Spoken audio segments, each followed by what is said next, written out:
Oh dear. Another dogged contender. Welcome, unkindled one, purloiner of cinders. Mind you, the mantle of Lord interests me none. The fire-linking curse, the legacy of lords, let it all fade into nothing. You've done quite enough. Now have your rest.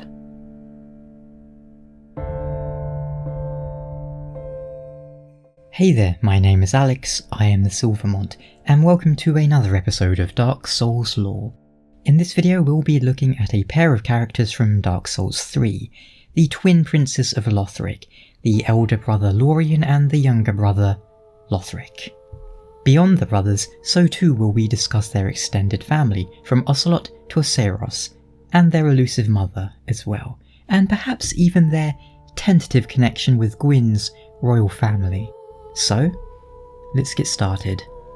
And of course we'll start with the names. In what feels like a change, I actually have something somewhat relevant, or at the very least, interesting to mention here.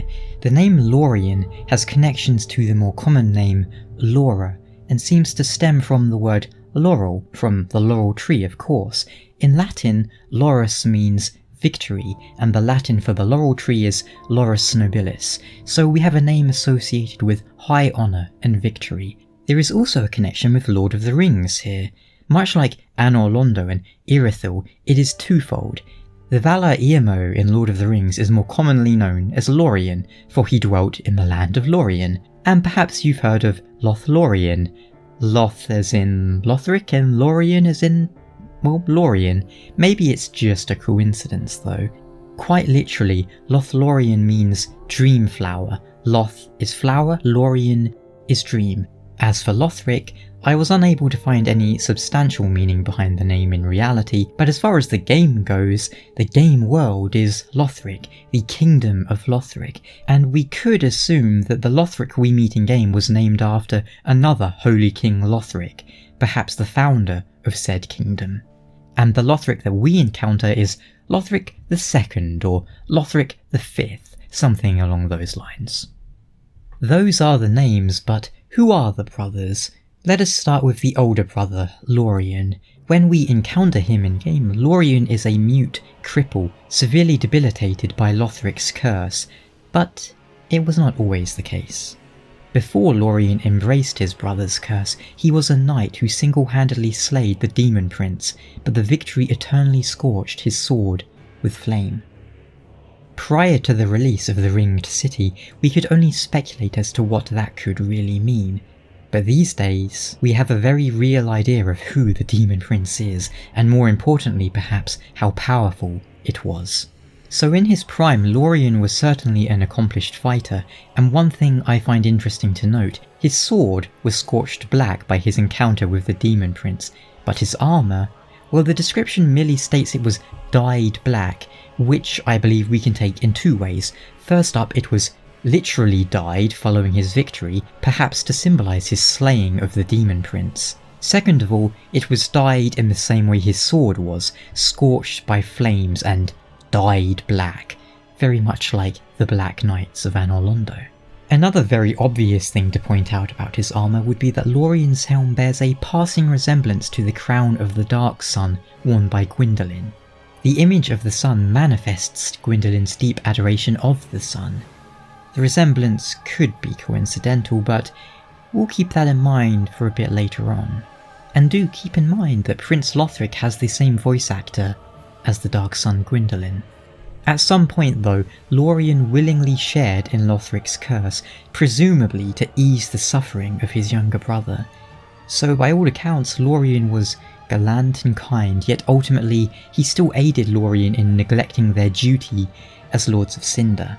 Considering the fate that awaited them, can you really find fault in that? But what is this curse of Lothric's? We know that it seems to have left Lorian crippled and mute, but what about Lothric himself? The Lothric bloodline was obsessed with creating a worthy heir, and when this proved impossible, resorted to unspeakable means. Suffice it to say, the path to linking the fire is a cursed one, indeed. Unspeakable means a good way to get our imagination going, isn't it? What could that possibly mean? Let's say you wanted to create someone perfectly suited for linking the fire. What would you need? At the end of the day, what you really need is an extremely powerful soul to feed the flames. Lothric's presumed father, Ocelot, was obsessed with dragons, Seath the Scaleless in particular, and seems to have gone to great lengths to become a dragon himself. And whatever curse it is that links Lorian and Lothric has made their souls nearly inseparable. Ocelot was obsessed with harnessing the power of his royal blood and obsessed with dragons. Unlike Lothric, he appears to be somewhat more interested in linking the fire, but that goal lost to him as he rages for his child, Ocelot. And if you take the time to look, you will observe many signs of battle throughout Lothric Castle. There appears to have been skirmishes between the Angel Knights, the Fat Knights, and the Lothric Knights. The cause of this skirmish? I believe the Lothric Knights were loyal to their prince, who wished to abandon the linking of the flame, whereas the Angel Knights, they remained loyal to the cause, and I believe this led to battle, a Lothric civil war.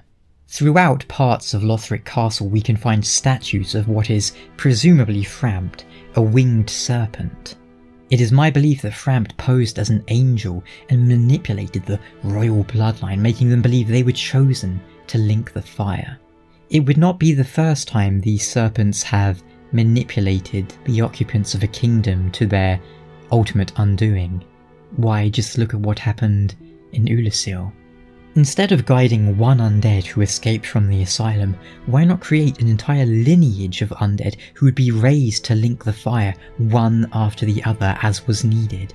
You might also choose to believe the statue is Karth, and he was telling Lothric not to link the fire.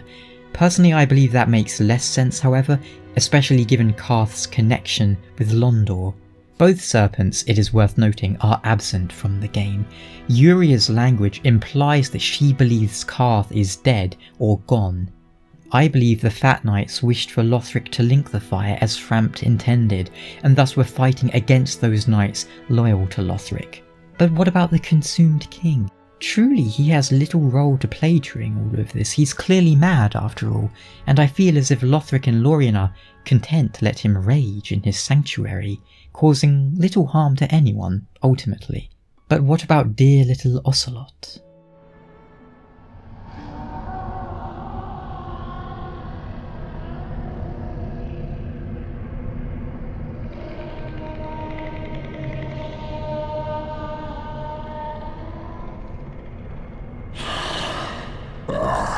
You ignorant slaves. Finally taken notice, have you? Of the power of my beloved Ocelot, child of dragons. Well, I will not give him up, for he is all that I have.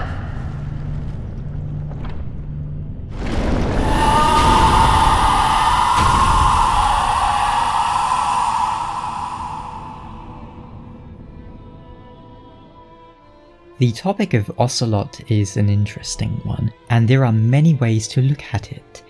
Is Ocelot an invisible child that Ocelot simply cannot find? That he is misplaced? We've all misplaced a baby in our time. Does Ocelot not exist at all? Well, there is cut content from the game that includes the crying of an infant, and those sound effects, which I'll spare you from hearing in this particular video, but you can go and look them up if you are inclined, would suggest that Ocelot began the fight holding Ocelot, but dropped the infant during phase 2 and perhaps stepped on it, crushing it. Alternatively, the child would transform or otherwise cause a rather disgusting noise. Of course, this is cut content. The fact that they removed the squish noise is understandable, but the crying? Removing that as well suggests to me that From decided to leave Ocelot's fate or identity entirely up to the player. Speaking of which, are you ready for a crackpot theory? Put on your tinfoil hats. All of the Lords of Cinder in Dark Souls 3 have an unkindled associated with them. The Abyss Watchers have Hawkwood, a man who abandoned Farron's Legion. Yorm the Giant has Siegward, an old compatriot. Saint Aldrich has Anri of Astora, a child perhaps once destined to be consumed by the cleric. But what about the princes? Here's where this strange theory kicks in. What if we, as the Ashen One, are the unkindled linked to them? What if the player character, in a way, represents Ocelot? If we travel to the untended graves, we find that in our grave rests the Ashen Estus Ring. Once a treasure brought before Lothric's queen, she had it enshrined in the cemetery of untended graves, so that one day an unkindled might profit from its use. Lothric's queen, she was married to Ocelos and compared with a goddess of fertility and bounty. After giving birth to Ocelot, her youngest, she vanished. Now, to briefly talk about her connections with Guinevere, the original translation of the game suggests that she is comparable to Guinevere, whereas the English translation implies more so that she is Guinevere. Which you choose to believe is entirely up to you, and that's to say nothing about that interesting fake or leaked concept art concerning Queen Juniper. But to continue, there is a grave in Lothric that sees no visitors, a dark place where rootless warriors rest. The Queen alone cared to wish them good fortune. Now, this grave that our character rises from, it is the same grave, and it is mere yards away from where Ocelos rages. Ocelos was obsessed with his royal bloodline, obsessed with presumably creating a worthy heir to link the fire. And he was obsessed with dragons. Is it possible that Ocelot's soul somehow found its way to our character? That we are a reincarnation of Ocelot? Probably not, but I think it's something interesting to consider, the heavy connection of the Queen and the grave our player rises from, the links between Unkindled and Lords of Cinder. But at the same time, it's just a crackpot theory. After all, if the player character is Ocelot, why doesn't anyone recognise us? The player character can be male or female, but Ocelos refers to Ocelot as a male, and so forth. You might say both are answered by our character not being a literal version of Ocelot, but rather a reincarnation or representation. We might have Ocelot's soul, but not actually be Ocelot, in the same way that the Iron King had Gwyn's soul, but was not actually Gwyn. But don't read too much into this, it is just me wanting to find some link between the player character and the princes, as it would bug the hell out of me if all the Lords of Cinder are heavily connected to an Unkindled apart from one. Although you could also look at it and say Lorian is Lothric's Unkindled, or indeed, they are not Lords of Cinder so they do not have an Unkindled yet. That out of the way, one more curious thing that has no real bearing on anything else, Lorian and Lothric's swords can be combined into the Twin Princess Greatsword in a manner that reminds me very much of Demonbrand and Soulbrand from Demon's Souls, the two royal swords in that case being combined into the Northern Regalia.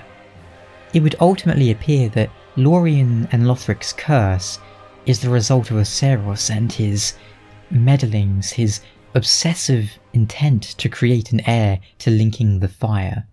It seems that human kings in the Dark Souls universe are destined, doomed to repeat the same mistakes over and over. King Vendrick peered into the very nature of the soul, and Ocelos, his obsession resulted in nothing more than a crippling curse for his son and heir. But as for why Lothric does not want to link the fire, I think that is simple enough to answer. Why would he? He is content to watch the fire fade from a distance, to live out what remains of his life in the tomb he has made for himself. Since birth, since before his birth, he was destined to link the fire, told by others what he must do. It seems he would rebel against the fate others have chosen for him, and would choose his own destiny. Ill-starred are they who take the throne. I shall not stand among them.